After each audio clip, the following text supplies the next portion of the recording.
I never thought a simple smile from my husband's friend could wake up feelings I'd buried for years. But that's exactly how it started. Pulling me into something I didn't see coming. It started like most quiet Saturday evenings. My husband Gary had invited a few of his work friends over to watch the game. Nothing fancy. Just beer, chips, and some leftover pulled pork I warmed up. I wasn't exactly in the mood to play hostess, but I put on a smile like I always do. You know how it is, you get used to the rhythm of things after 30 years of marriage. That night, Gary's friend Mark showed up a little late. I'd met him maybe once or twice before. He was polite, charming in a very subtle way, and always had this calm energy about him.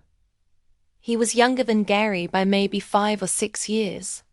But older than most of the guys. Gary worked with salt and pepper hair, square jaw, warm brown eyes, not conventionally handsome, but there was something about him that felt grounded, safe. I opened the door when he knocked. Gary was already deep into the first quarter. Mark smiled, apologized for being late, and handed me a bottle of red wine. I know it's more your style than Gary's beer, he said. That caught me off guard. Most of Gary's friends barely noticed I was in the room. But Mark, he looked me straight in the eye when he spoke, and his words lingered in that strange space between. Casual and considerate. I chuckled. You remembered that? He nodded. From last time you were sipping Cabernet and shaking your head at the football commentary. I blushed, oddly flattered. Well, come in before you miss the second quarter. The night passed uneventfully at first. They yelled at the TV, laughed over old stories from work, while I hovered near the kitchen, cleaning dishes I'd already cleaned twice just to have something to do. Every so often, I'd glance at the living room and catch Mark looking toward me, not staring, but noticing. Every time our eyes met, he smiled in this quiet, reassuring way that made me feel seen. It sounds silly, doesn't it? At my age, feeling like a schoolgirl again, because some man smiles at you from across the room. But I'd be lying if I said it didn't stir something. By 10, the others had filtered out one by one. Gary had too much to drink and went upstairs to rest. His eyes, which I knew meant snoring into the pillow for the next 10 hours. I was tidying up when Mark appeared in the kitchen, leaning casually against the counter. Need help? He asked. I waved him off, but he didn't move. He just watched me, his gaze soft but direct. You don't have to do this all yourself, he said, and his voice had a warmth that settled into my chest. You do so much already, I swallowed. I've been doing it so long, I don't even think about it. He walked over and gently took the towel from my hand. His fingers brushed mine just lightly, but the warmth of it jolted me, not because of how it felt, but because of how much I felt it. Let me, he said. So we stood there side by side drying dishes, the kind of thing that seems boring on the surface. But in that moment it felt oddly intimate, quiet, easy. And then it happened. Subtle, not dramatic. I passed him a plate, and our hands lingered a little too long. He looked at me, really looked, and said something that changed the air between us.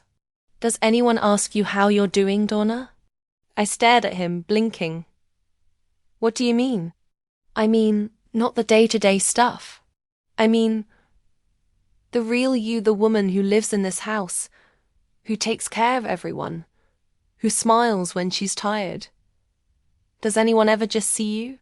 My throat tightened. It was such a simple question, but no one had asked me that in years. I don't know, I said finally. I don't think about it. Well, he said softly, I do. We didn't touch, we didn't cross any lines, but that moment, it sat in my chest like a stone dropped into a still pond. Ripples I wasn't ready for started moving through me. I felt alive, aware, and that scared me more than I expected. After we finished the dishes, I walked him to the door. He turned to me before stepping out and said, If you ever want someone to talk to, someone who sees the woman behind all this, I'm around. I nodded, heart pounding, and closed the door behind him. I stood there, hands still on the knob, staring at the wood, as if it would tell me what just happened. He was just my husband's work friend. Also, I thought, but that night something shifted. Couldn't stop thinking about the way he saw me. Not as a wife. Not as someone's hostess, just me. And for the first time in a long time, I started wondering what I wanted. Not what I should do. Not what people expected of me. Just what I wanted. I didn't sleep much that night. I lay in bed next to Gary, listening. To the rhythm of his breathing, his occasional snore rumbling through the quiet. I stared at the ceiling, replaying everything Mark had said. Not just his words, but his voice. The way he looked at me, the feeling I got just standing next to him. I kept telling myself it was harmless, just a conversation, just kindness. But it wasn't. And I knew that, because it had been years since anyone made me feel like that, like I mattered beyond the dinner I cooked or the laundry I folded. Like there was still a woman inside me, not just a wife, going through the motions. The next morning, I found one of the wine glasses we'd missed.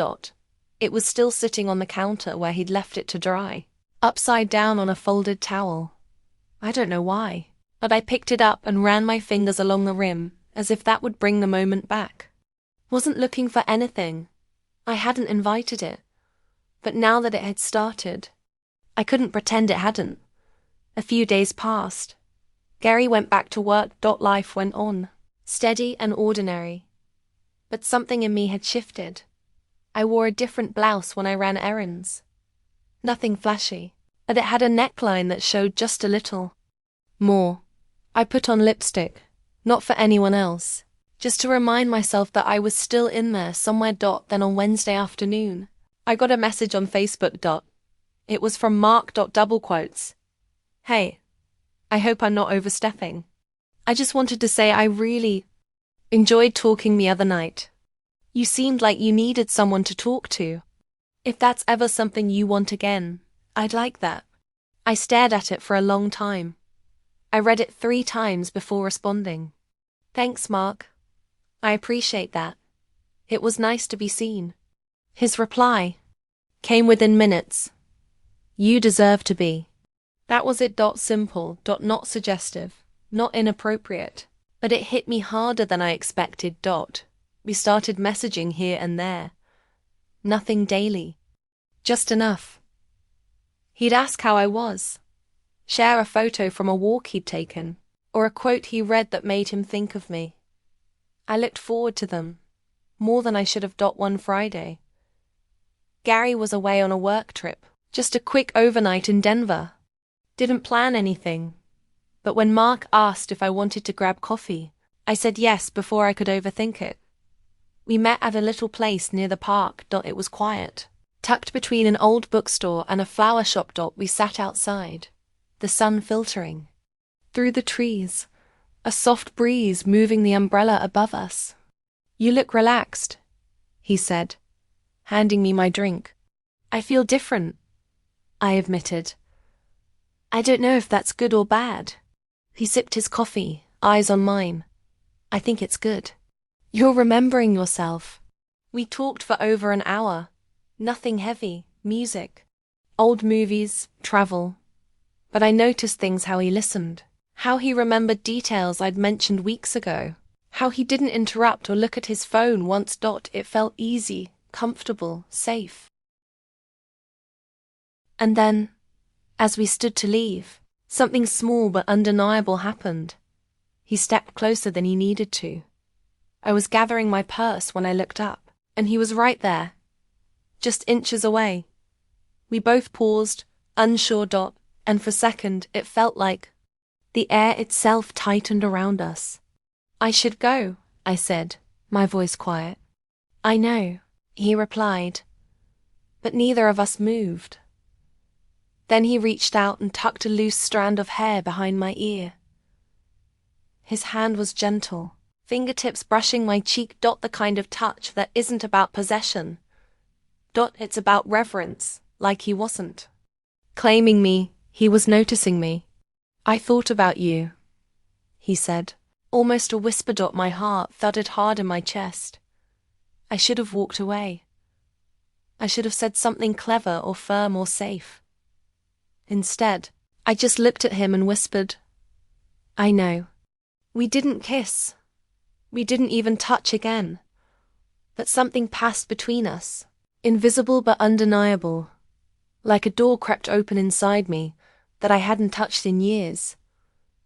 When I got home, I sat in the car for a long time before going inside. I felt like I'd crossed some line, even though nothing had happened. But emotionally, I knew something had changed. The next day, I was folding towels when Gary called from the airport. He'd be home in a few hours.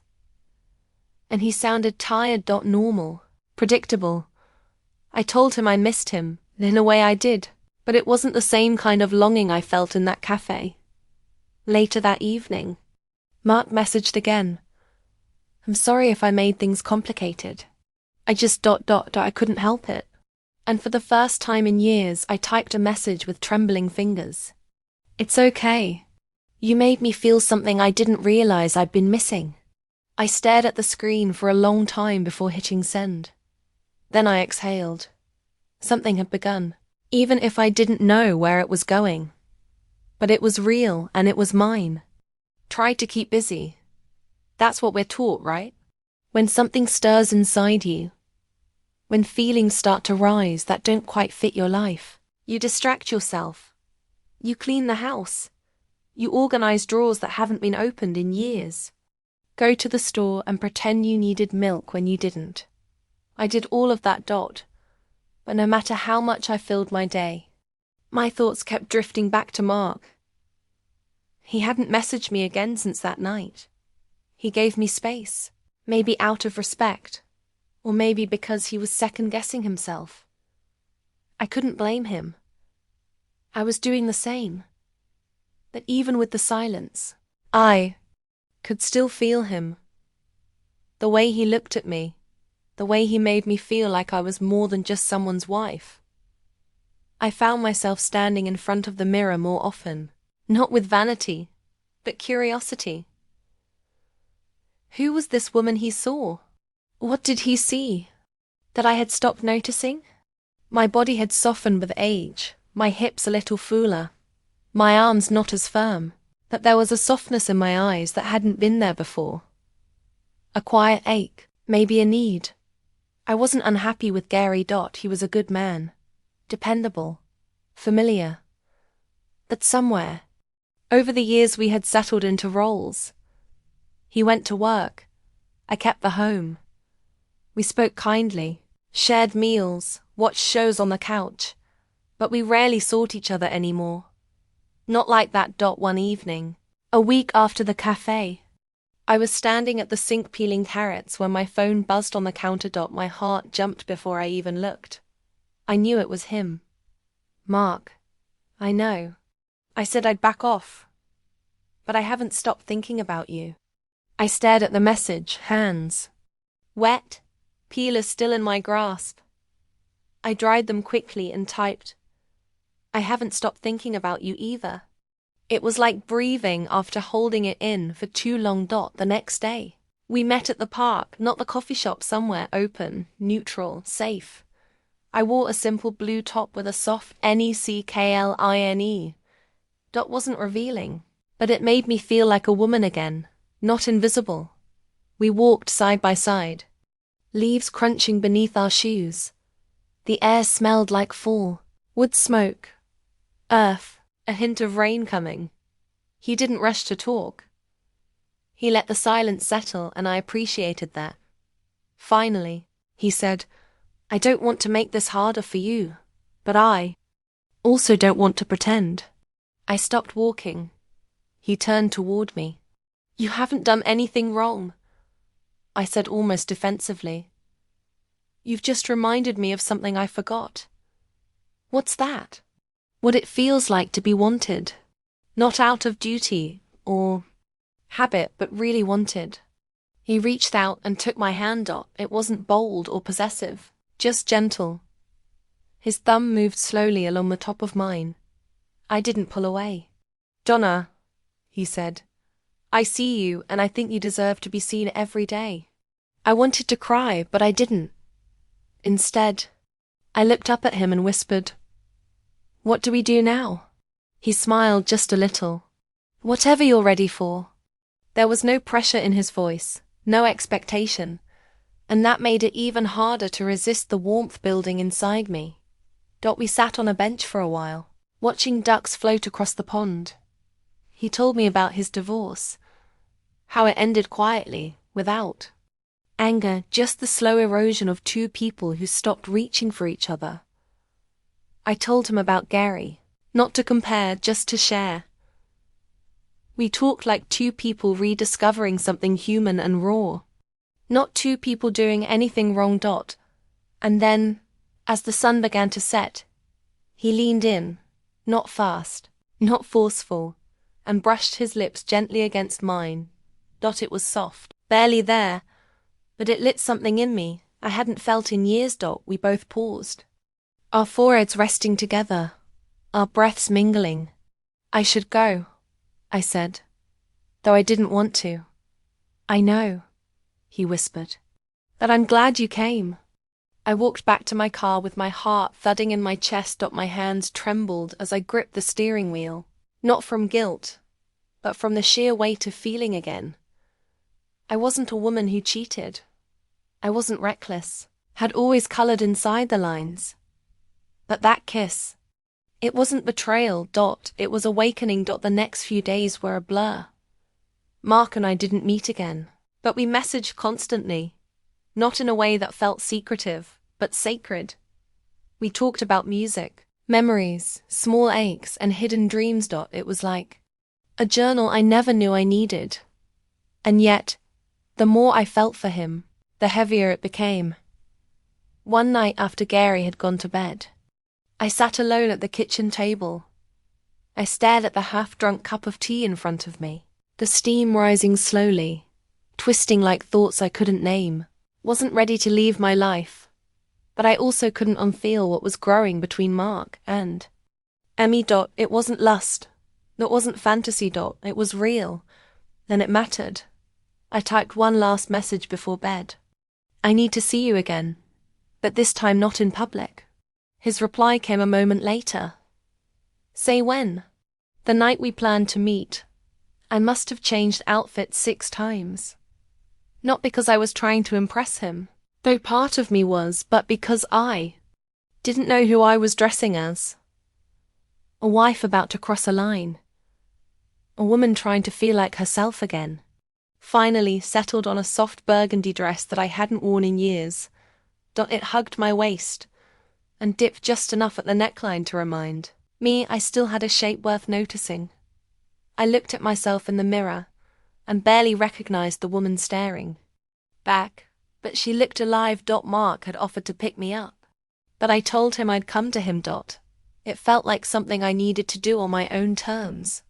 His place wasn't far, just across town in a quiet neighborhood with old trees and porch lights that flickered like stars. When I arrived, he opened the door before I even knocked. He looked calm, as if he'd been standing there waiting for me. His eyes softened when he saw me. Hi, he said, stepping back to let me in. I walked past him slowly, every step feeling heavier than the last.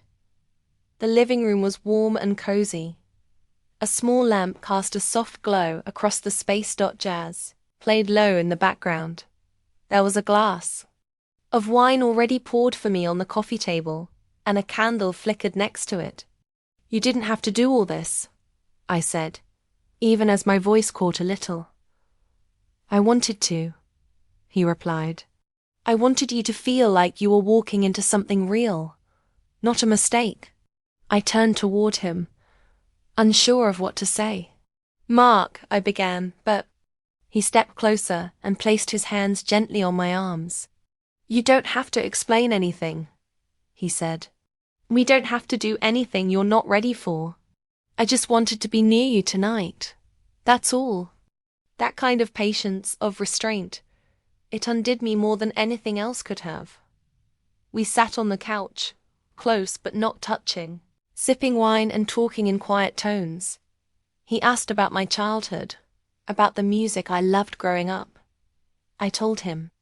About sneaking out of the house as a teenager to dance barefoot at the lake with my friends. He smiled and told me about the time he drove across 3 states just to see a girl he thought he loved at 22. We laughed. We paused. The kind of conversation that unfolds slowly, like peeling back layers of time. And then, without asking, without any announcement, he reached for my hand. Our fingers fit together naturally, like they'd done it 1,000 times before. I looked at him. I'm scared. I know, he said. Me? He leaned in again, this time with more certainty. Our lips met in a kiss that was gentle, but unashamed. It was the kind of kiss that didn't rush, that lingered and deepened like it had all the time in the world. His hand found my cheek, then my shoulder, then my waist, holding me in a way that felt like both a question and an answer. I let go, not of my marriage, not of my life, but of the silence I'd wrapped myself in for so long. We didn't rush anything that night. Every touch was patient, every movement intentional. There was no urgency, just warmth. He never once made me feel like I owed him anything. It was more than physical. It was emotional, spiritual even. Afterward, I lay there in the quiet of his bedroom, curled against him as the jazz from the living room drifted in faintly. His arm was draped around my waist, and he was tracing soft circles on my skin with his fingers. I don't want this to be a secret, I whispered. It doesn't have to be, he replied. But it has to be your choice. And that's when the weight returned, not heavy with guilt, but with truth. I wasn't ready to burn my world down, but I also couldn't pretend it hadn't changed. Got up early the next morning. Mark walked me to the door, barefoot and sleepy-eyed, and kissed my forehead before I left. No pressure, no promises, just understanding. At home, Gary was still asleep. I stood in the doorway of our bedroom and watched him for a long time. The man I'd spent half my life with was a good man, but somewhere along the way, we'd stopped meeting in the middle. That afternoon, I sat him down. I didn't confess everything. I didn't need to.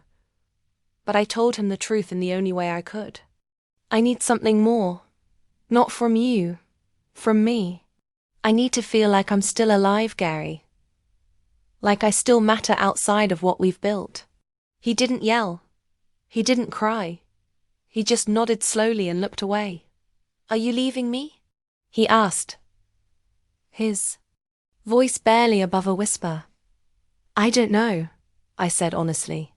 I'm not asking for a divorce. I'm asking for us to look at each other again. To ask questions we haven't asked in years. We didn't resolve anything that day. But a door cracked open. Maybe it would close again. Or maybe, just maybe, it would stay open wide enough to let in something real. As for Mark, I didn't see him every day, but we stayed connected, not in secret, but in truth. He reminded me what it meant to be present, to be wanted, not for what I do, but for who I am. And that was enough for now. Because sometimes the biggest changes in our lives don't come with a bang. They come with a quiet moment, a soft voice, the question no one's asked in years, and the courage to